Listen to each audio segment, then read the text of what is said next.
Puji Tuhan, pagi hari ini meskipun gereja adanya belum selesai, saat ini masih direnovasi, tetapi masih kita bisa pakai untuk khotbah online ini. Ini semua karena kebaikan Tuhan. Sebelum kita akan mendengarkan firman Tuhan, mari kita tundukkan kepala bersama-sama, kita berdoa. Allah Bapa, Kau Allah yang mengasihi kami,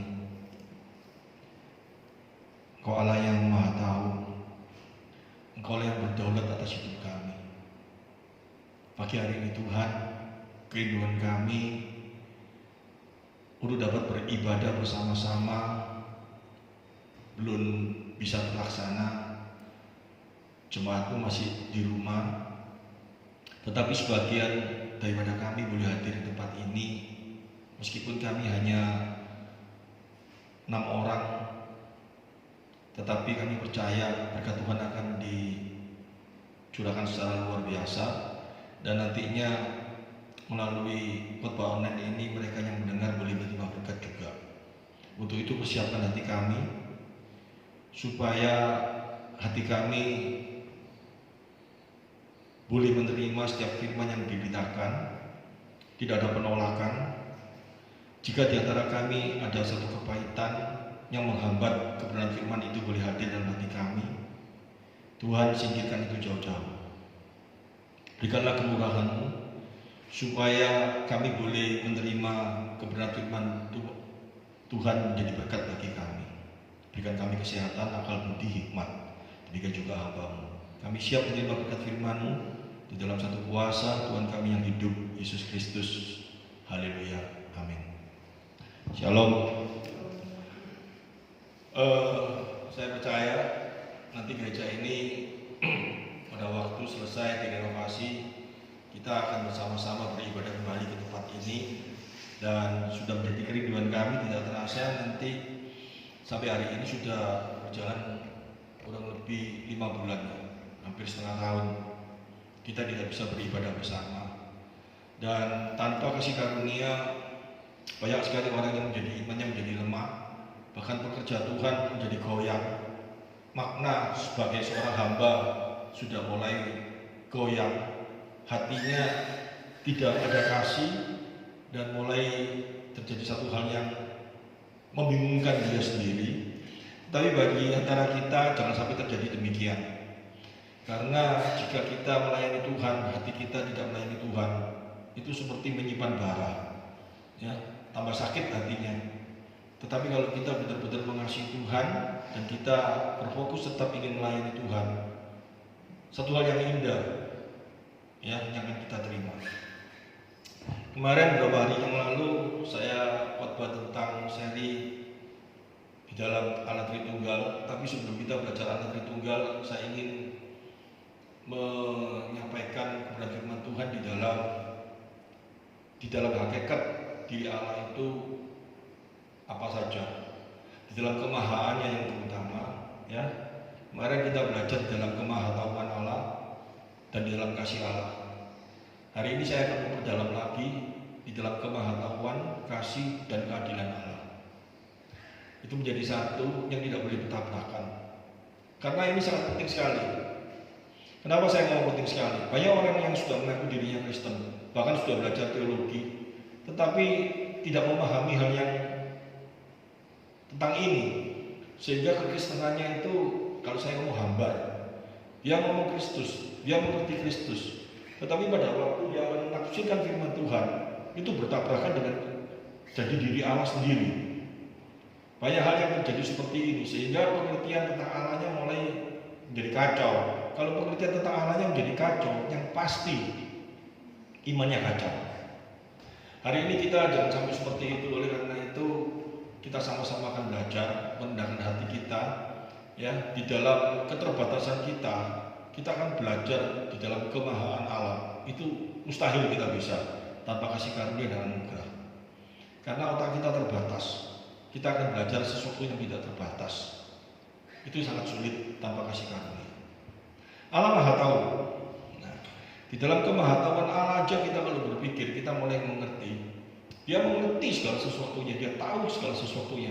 Dan kita jangan sok seolah-olah kita mengerti tentang Allah Maha Tahu itu sebatas pikiran kita. Saya kasih contoh. Manusia dilahirkan di dalam dunia, ada yang hidupnya rasanya pada waktu di dunia itu menjadi sesuatu yang sangat bahagia, luar biasa, enak sekali. Itu Allah pasti tahu. Tapi ada orang yang sudah baik, mengasihi Tuhan, seolah-olah seperti itu, ya, bahkan benar-benar mengasihi Tuhan.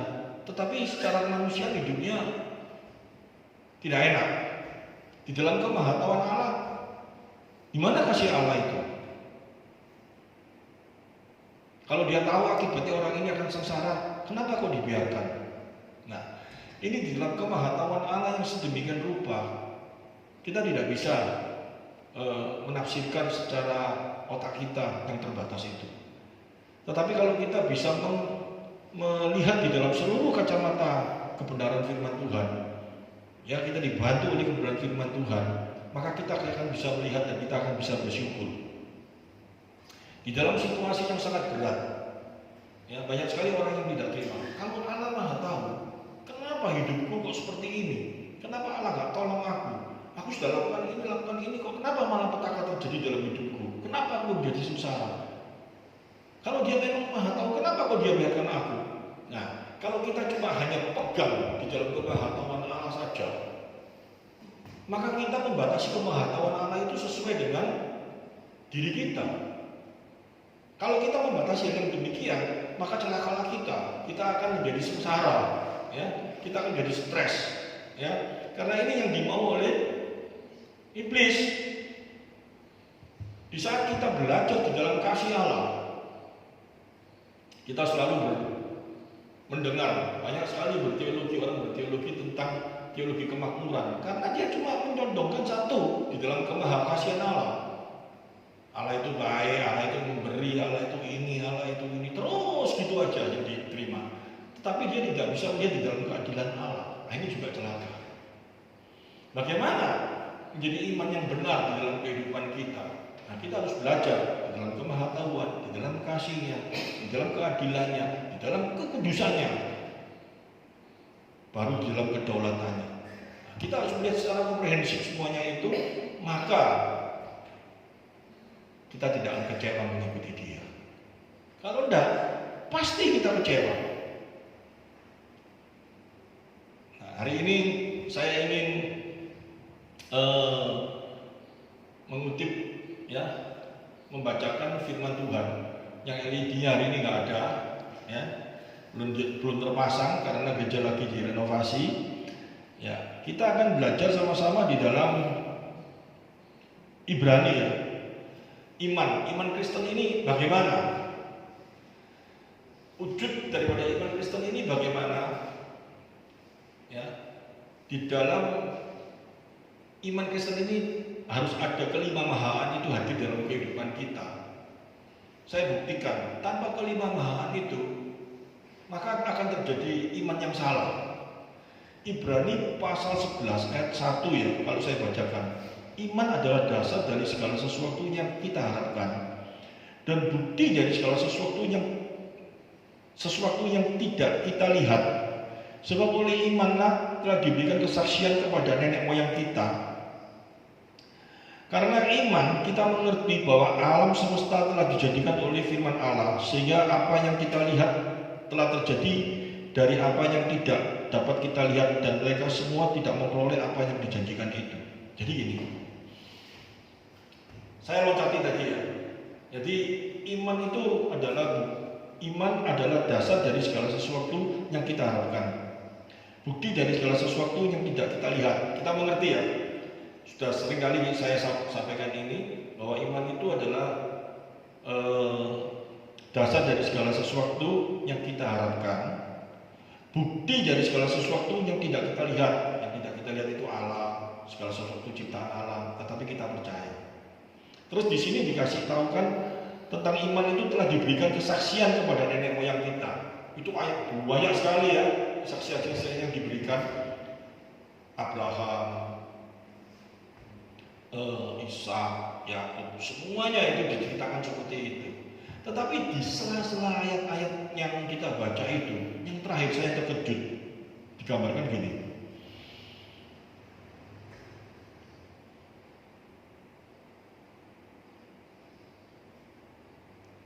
Dan mereka semua tidak memperoleh apa yang dijanjikan itu, sekalipun iman mereka telah memberikan kepada mereka suatu kesaksian yang baik.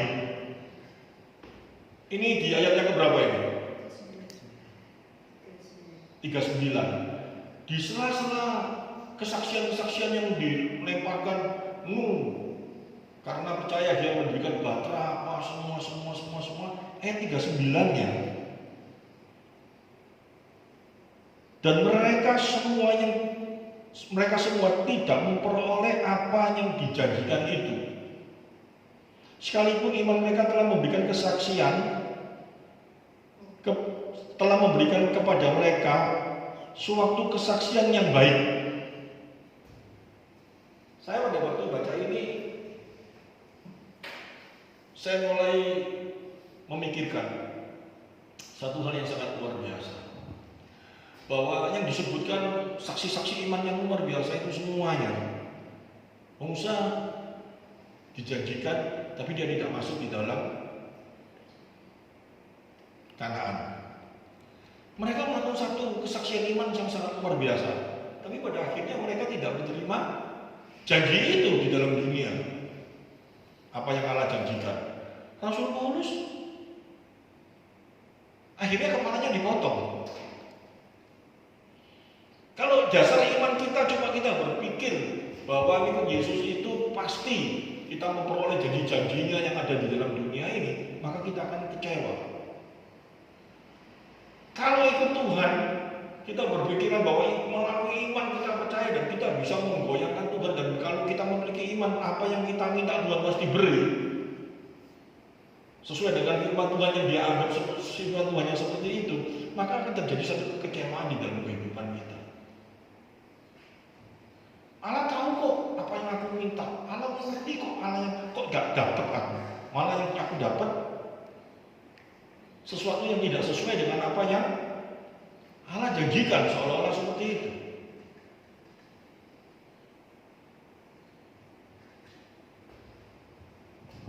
Tetapi kalau kita lihat di dalam Ibrani pasal 11 ini,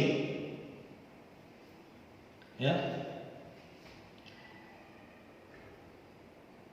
sebab Allah telah menyediakan sesuatu yang lebih baik bagi kita, tanpa kita mereka tidak dapat sampai kepada kesulitan. Yang jadi jawaban itu, sebab Allah telah menyediakan sesuatu yang lebih baik bagi kita. Apa itu? Kalau pengharapan iman kita hanya sampai kepada sesuatu yang ada di dalam dunia ini, ya, akan janji-janji Allah yang ada dalam dunia ini, maka kita akan kecewa. Tetapi janji Allah itu sampai kepada kesudahannya, kekekalan. Nah, janji Allah sampai kepada kekekalan itu sesuatu yang menjadi pegangan dalam kehidupan kita. Karena banyak sekali ya agama, macam-macam agama, mereka berpegangan Allah itu seolah-olah memiliki satu pengertian bahwa kalau kamu memiliki iman, kalau kamu baik, kalau kamu benar-benar melakukan apa yang menjadi keinginan Allah, maka kamu di dunia ini akan memperoleh sesuatu yang enak, yang baik, yang benar. Karena Allah tahu. Tetapi di dalam kemahatauan Allah, ya, Dia tahu apa yang kamu butuhkan. Tetapi kalau kebutuhan yang kamu minta itu tidak sesuai dengan seluruh apa yang menjadi kekudusan dalam diri Allah, maka hal itu tidak akan diberikan kepadamu. Nah, ini kita pegang dengan pengertian di dalam kemahatauan Allah disertai dengan segala sesuatunya. Kalau tidak, kita akan mengalami satu kekecewaan. Iman kita, iman yang salah. Kalau tujuan banyak sekali zaman dulu ya, Kalau saya ngomong zaman dulu, harusnya kekristenan zaman sekarang ini, apalagi setelah wabah corona ini, kita harusnya mulai waspada dan mulai mengerti. Orang sudah taat, orang sudah setia, orang sudah melakukan hal-hal yang sangat luar biasa bagi pekerjaan Tuhan, bagi Allah. Sekarang mau ibadah aja gak bisa. Padahal janji Tuhan apa? 2-3 orang berkumpul, Tuhan pasti memberi. Kalau kita cuma pegang-pegang seperti itu, Allah tahu kebutuhan kita butuh untuk ibadah. Kenapa tidak terselenggara ibadah ini? Allah masuk gak tahu kebutuhan kita, bahwa kita perlu bersekutu. Kenapa kok tidak terjadi? Nah, kalau hal ini kita cuma sebatas kita melihat di dalam kemahatauan Allah dan kita mulai mengklaim di dalam kemahatauan Allah, maka akan ada sesuatu yang salah di dalam iman kita. Tetapi kalau kita bisa membaca dalam segala hal, dia tahu kita butuh, tetapi dia memiliki kasih. Di dalam kasihnya dia lebih tahu lagi ada sesuatu yang harus terjadi seperti ini supaya kasihnya bisa tercurahkan. Saya pernah mendengar khotbah daripada seseorang. Ada seseorang ini sering kali ya kita dengar kesaksian, ada seorang yang mengalami malapetaka sampai nggak bisa goyang apa semua, cuma mulutnya saja, kepalanya saja, seluruh badannya stroke. Tapi akhirnya Tuhan pakai sebagai berkat. Allah tahu apa yang menjadi berkat daripada orang itu. Dan ini harus kita mengerti dengan baik di dalam segala hal. Nah, di dalam kemahatauan Allah yang sangat luar biasa ini, terdapat kasih Allah yang tidak boleh kita pisahkan. Di dalam kemahatauan Allah dan kasih Allah yang sangat luar biasa ini, maka kita sering berbicara lagi. Dia adalah gembalaku yang baik. Pada saat kita mulai ngomong dia adalah gembalaku yang baik, dia gembalaku yang setia, yaitu siapa? Yesus ya.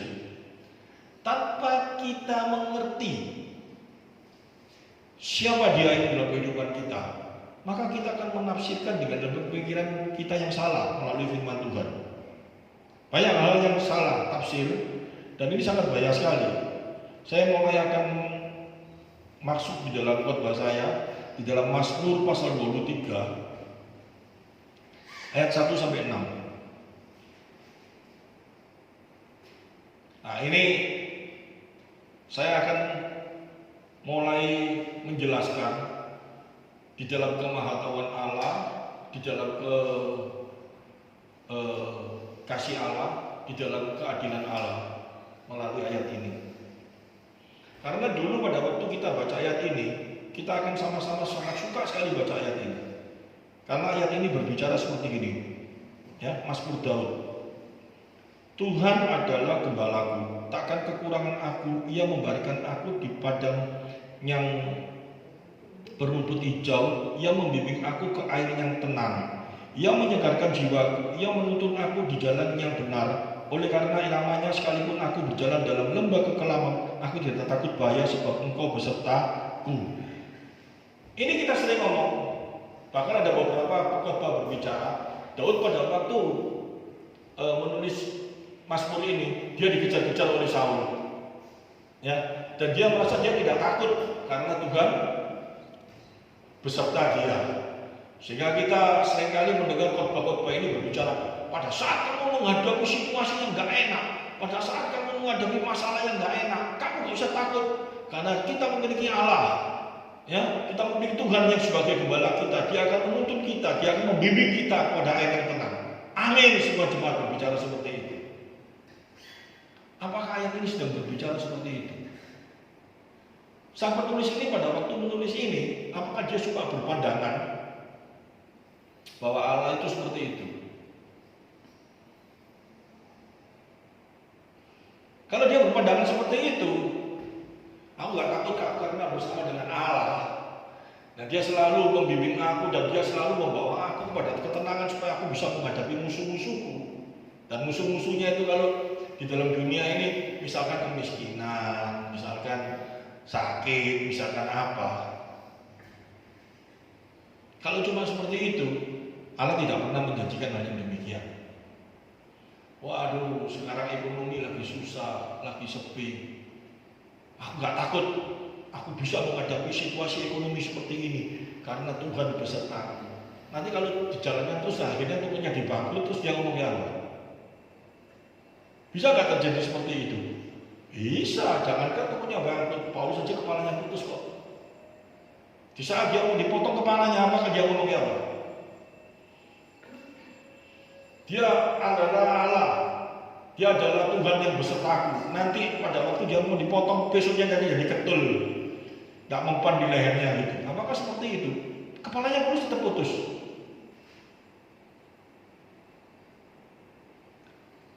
Tetapi iman yang ditujukan kepada Sadrak, Mesak, Abednego pada waktu dia ngomong, aku masuk ke dapur api. Aku tahu Allahku itu sanggup menolong aku.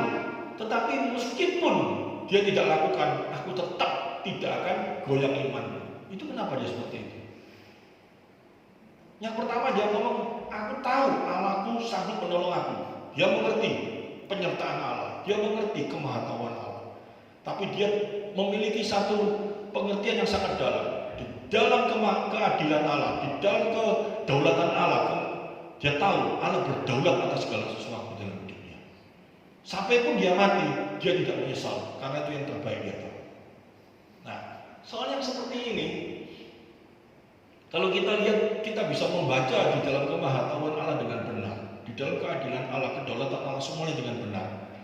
Baru kita bisa memiliki iman seperti Sadrak, Mesak, Abednego. Kalau enggak,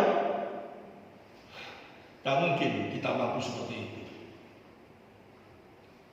Nah, sekarang pengertian di dalam Mazmur tadi, Mazmur 23. Kita tahu kalau cuma menghadapi Saul, ayat ini ditulis karena menghadapi Saul. Ini satu kekeliruan yang sangat keliru saya ngomong. Tapi ayat ini ditulis, kalau kita baca ayat selanjutnya, ada sesuatu yang sangat luar biasa yang kita akan terima. Kita tahu Daud itu raja yang bagaimana. Daud itu adalah raja yang sangat brengsek di dalam keluarga. Daud itu moralnya rusak.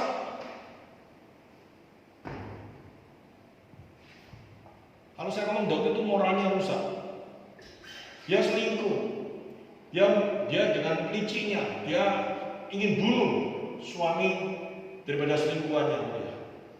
Habis itu keluarganya berantakan. Anaknya dengan anaknya memperkosa. Keluarganya dia berantakan, dia sendiri kehidupannya rusak, sangat rusak. Daud itu setelah selingkuh, dia kawin lagi, dia rusak dalam kehidupannya. Tetapi di dalam segala kerusakannya itu, dia memiliki iman, dia memiliki satu pengetahuan yang sangat luar biasa. Dia mengerti di dalam kebejatan dirinya itu, untung dia memiliki gembala yang baik. Yang mau menerima di dalam ketidakmampuannya dia. Dia menyadari hal ini dengan benar. Sehingga dia menulis Mazmur ini. Di dalam Mazmur ini dia berbicara apa? Tuhan adalah gembalaku yang baik. Takkan kekurangan aku, Ia memberikan aku di dalam padang yang berumput hijau. Ia membimbing aku ke dalam air yang tenang. Ia menyegarkan jiwaku, yang menuntun aku ke jalan yang benar. Karena namanya, sekalipun aku berjalan dalam lembah kekelaman. Berjalan dalam lembah kekelaman itu artinya apa? Sebenarnya dia mengalami satu ketidakmampuan, putus asa sudah untuk menghadapi problem yang ada dalam dirinya itu. Bukan cuma masalah dagang, bukan cuma masalah ekonomi, bukan cuma masalah kesehatan, tetapi problem yang utama itu Pak, kebejatan daripada moralnya. Manusia ini setelah ditebus oleh Kristus, masih sering jatuh dalam dosa Pak. Sering kali dalam pikiran kita, dalam tingkah laku kita sering kali menghadapi dosa yang sangat luar biasa dalam diri kita. Tapi untung kita memiliki Allah yang begitu mengasihi kita. Amin. Nah, nanti saya akan menjelaskan. Banyak orang yang salah tangkap. Dikira kalau kita berbicara, berarti kita bisa seenaknya sendiri melakukan dosa karena kita memiliki gembala yang baik. Jangan main-main seperti itu. Dengan satu pengertian di dalam diri kita bahwa dia adalah gembala yang baik, dia penuh kasih, tetapi di dalam kemahaan yang lain, dia adalah Allah yang adil.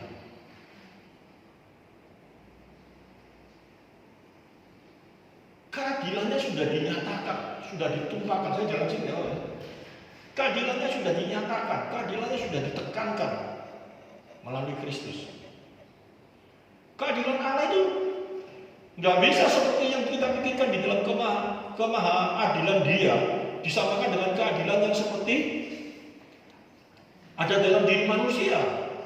Kalau kita mengukur keadilan Allah disamakan dengan keadilan saya, keadilan kita semuanya, maka itu bukan keadilan Allah. Kita berpikir apa? Aku tidak melakukan satu kejahatan yang seperti dilakukan oleh si A. Allah pasti lebih sayang sama aku.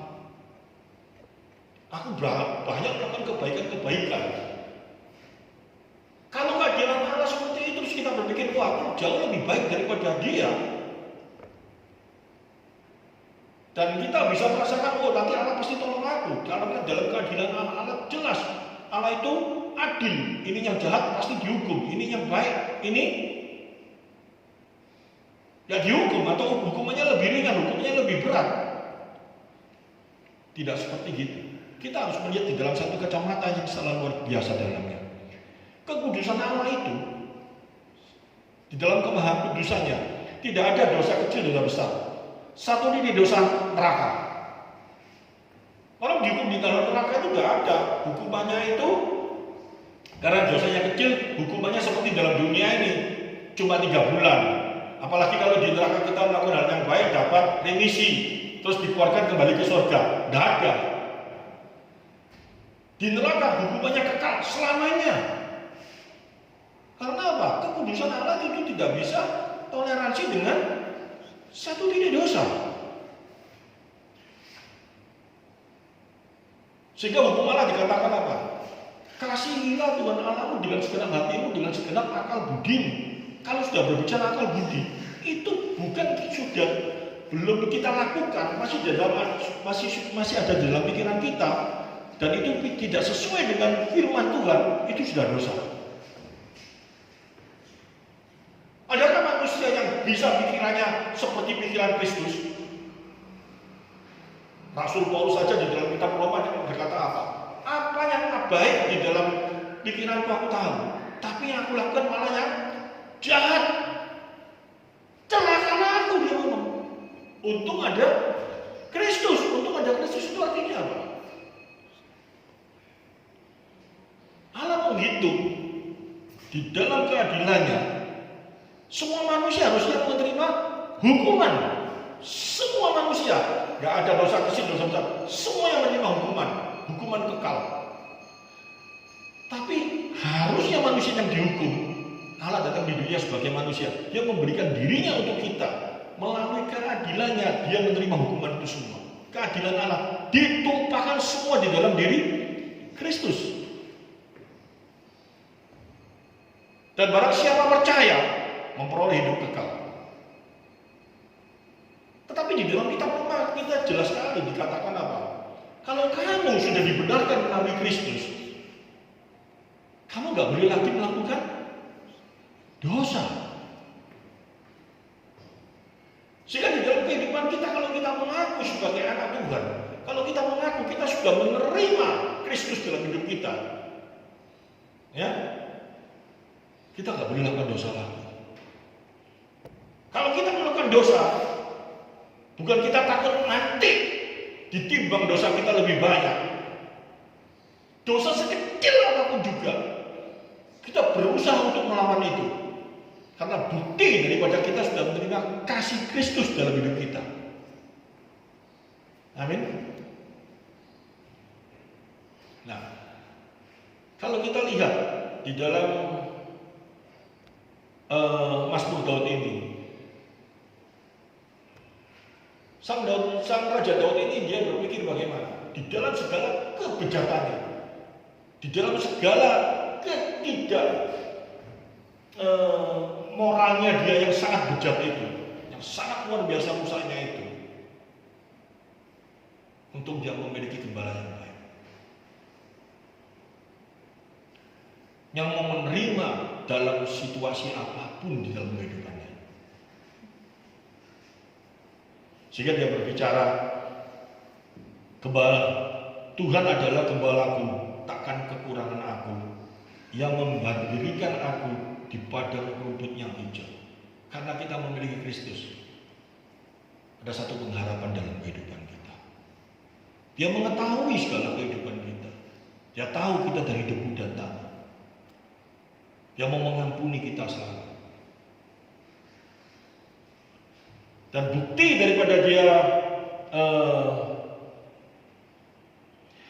ada satu pengharapan. Aku tidak takut berbahaya, sebab Engkau besertaku, gandamu. Ini dia percaya, ya, Tuhan sekali memilih kita, selama-lamanya dia beserta dengan kita. Amin. Dikatakan gandamu selalu besertaku. Itu artinya apa? Ganda itu tongkat. Dia merasakan bahwa Tuhan selalu berjalan bersama dengan dia.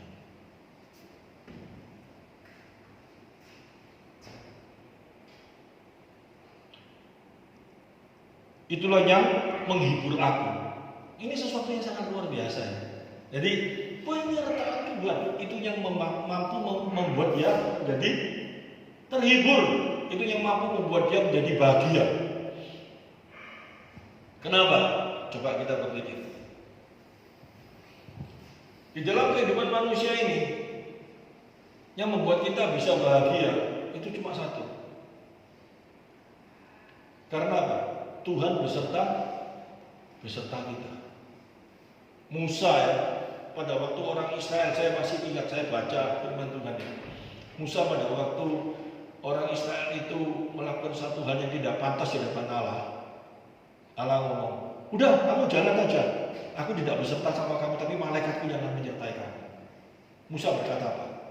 Tidak mau aku minta engkau yang beserta dengan aku. Baca ayatnya di dalam kitab Keluaran ada. Kenapa?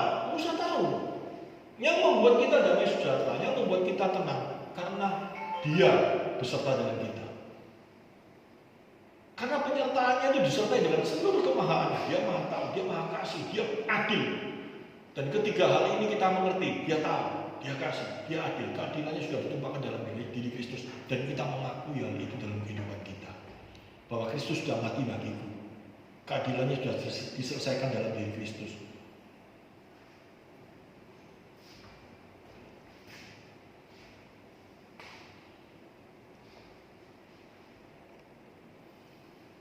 Engkau menyediakan hidangan bagiku di hadapan lawanku. Engkau mengurapi kepalaku dengan minyak, pialaku penuh melimpah. Jadi dia memohon kepada Allah, selalu memberikan pengurapan itu apa? Penyertaan. Pengurapan itu apa? Selalu memberikan satu pengampunan kepada kehidupannya, dan dia menerima pengampunan daripada Allah itu sendiri. Ini satu hal yang sangat luar biasa. Ini yang menjadi sukacita di dalam dirinya, sehingga dia engkau mengurapi kepalaku dengan minyak, pialaku penuh berlimpah, kebajikan dan kemurahan belakang akan mengikuti aku. Tanpa kebajikan, ya, kebajikan dan kemurahan ini menunjukkan apa? Di dalam kemahatangan Allah, dia tahu segala kelemahan kita. Di dalam kasihnya, dia mau membimbing kita. Di dalam keadilannya, dia sudah tumpahkan semua dalam diri Kristus. Sehingga Rasul Paulus dalam kitab Roma berkata, untung aku punya Kristus. Karena dia adalah gembala yang baik dalam kehidupan.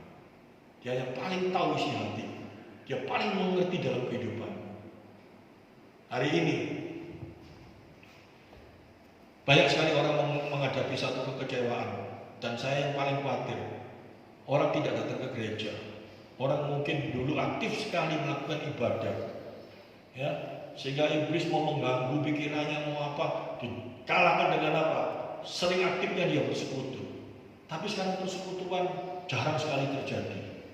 Kehidupan manusia mulai liar, mulai aktif dengan kehidupan di luar kekristenan. Yang biasanya hari Minggu ke ibadah, sekarang hari Minggu mengejar, hari Minggu kehidupannya mulai diisi dengan kehidupan yang tidak rohani.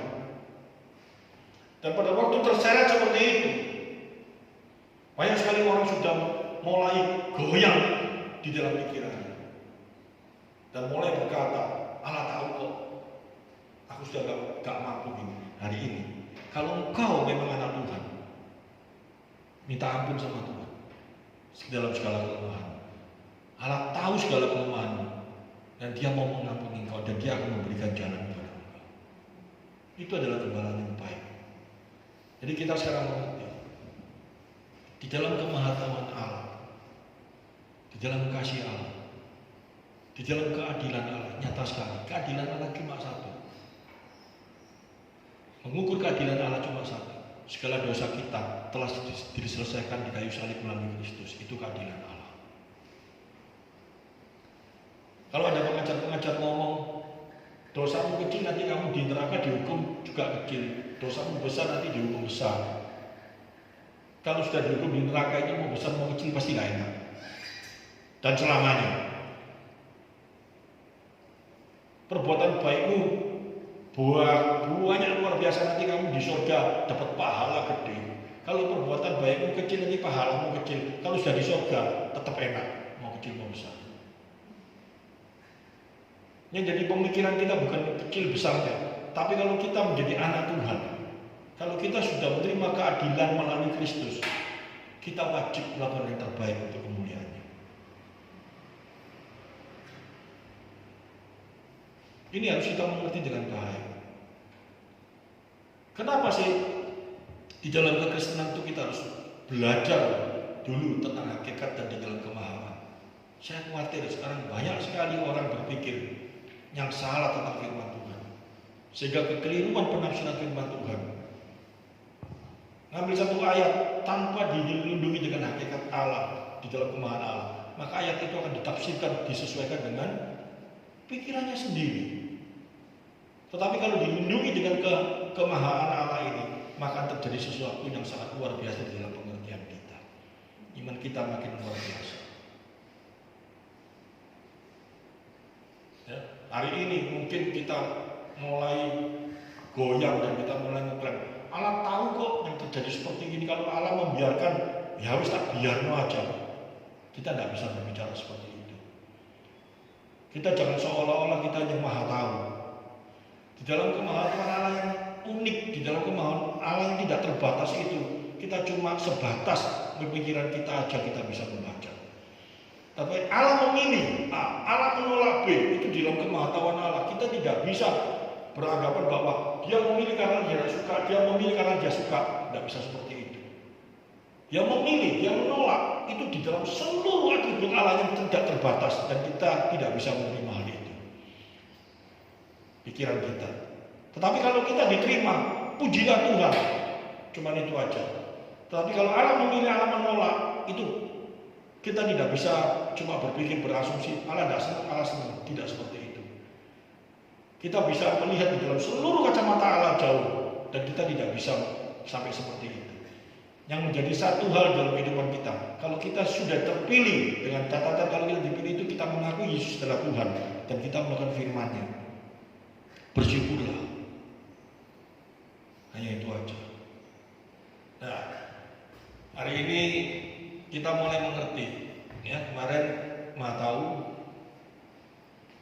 Maha Kasih, dan keadilan Allah. Keadilan Allah sangat cepat, rasanya gampang sekali karena melalui Kristus. Tetapi minggu depan saya akan mulai berbicara di dalam keadilan Allah lebih dalam, karena keadilan Allah akan disertai dengan kekudusannya. Kalau sudah berbicara kekudusannya, itu berbicara tentang hukum dosa, amartologi, itu jauh lebih dalam lagi. Ya, hari ini sampai seperti ini, sampai seperti segini aja, karena apa? Kita mulai mengerti Tuhan adalah gembalaku yang baik. Pengertian gembalaku yang baik, itu bukan cuma sebatas pikiran kita, tapi gembalaku yang baik itu di dalam seluruh kemahaannya. Dan kita menyadari hal itu, maka kita akan berkata, dia adalah gembalaku yang baik. Di dalam hal apa? Seharusnya aku tidak pantas menerima kasih karunia. Seharusnya aku yang sudah ditebus ini, aku gak boleh lakukan hal ini. Tapi di dalam keberdosaanku, dia tetap menuntun, dia tetap beserta, dia tetap memulihkan. Itu adalah gembala yang baik dalam hidup. Amin firman Tuhan. Kita tundukkan kepala. Terima kasih Tuhan, Kau adalah gembala yang baik. Di dalam segala keberdosaan kami, Engkau selalu memulihkan kami. Ampuni kami Tuhan. Kau sudah memberikan kuasa kepada kami melalui kuasa Roh-Mu. Roh Kudus disertakan kepada kami. Tetapi moral kami yang sudah bejat ini, kami sering melanggar. Tetapi janji setiamu tetap ada dalam hidup kami. Terima kasih Tuhan, Engkau gembala yang baik dalam hidup kami. Engkau mengetahui segala kekurangan kami. Engkau selalu memberikan kekuatan kepada kami. Kami mau Tuhan mulai saat ini, kami akan menjauhkan diri kami daripada dosa itu sendiri. Kalau kami mengaku kami sebagai anak-Mu, kami tahu Engkau di dalam kemahatauan, kami tahu Engkau mengerti, tetapi kami tidak boleh melakukan hal yang bertentangan dengan apa yang menjadi kehendak dalam hidup kami. Terima kasih Tuhan, di dalam keterbatasan hamba-Mu untuk menyampaikan hal ini, Tuhan sempurnakanlah, supaya minggu depan saat hamba-Mu menyampaikan lebih dapat disimak dengan baik. Terima kasih Tuhan, terpujilah nama-Mu. Haleluya.